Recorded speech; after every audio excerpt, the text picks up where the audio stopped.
Hi everybody, Toby Henderson, founder of Locks Components. We're here today to talk about saddles and why we created some of this stuff.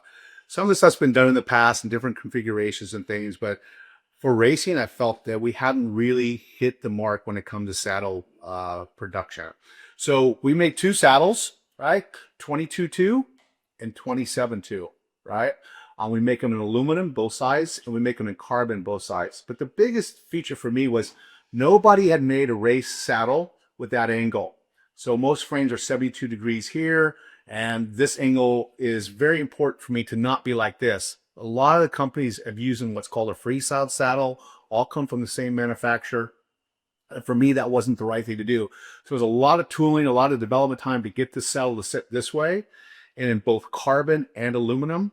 When we inject this saddle over the top of the post, it's actually called cold molding, and it's on there permanently.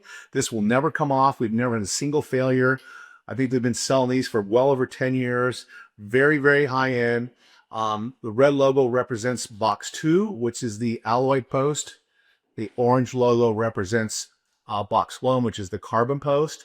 On the kids saddle, there's been a few of them out there, but most of them have the padding. And they really did take notice to get rid of some of the weight. We really worked on getting this thing light as possible. You really don't use the saddle much when you race a bike. You only sit on it in the starting gate. So for the kids' bikes, we really made sure we made this thing as light as possible, as high-end as possible. Yeah, so definitely different. Again, we have the 72-degree angle, which is rare to find out there. Most saddles out there, I don't think anybody makes this saddle. I know for sure nobody makes this saddle in this configuration. There's nobody else doing it. Probably because the tooling is quite expensive. But that's something that we do. We tooled up for everything ourselves. We make all our own proprietary products.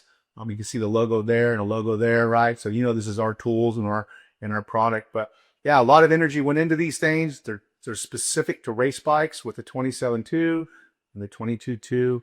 But yeah, Locks Components. We got 4 choices here. Race saddles, man. Anyway, Toby Henderson, race saddles. We'll see you later.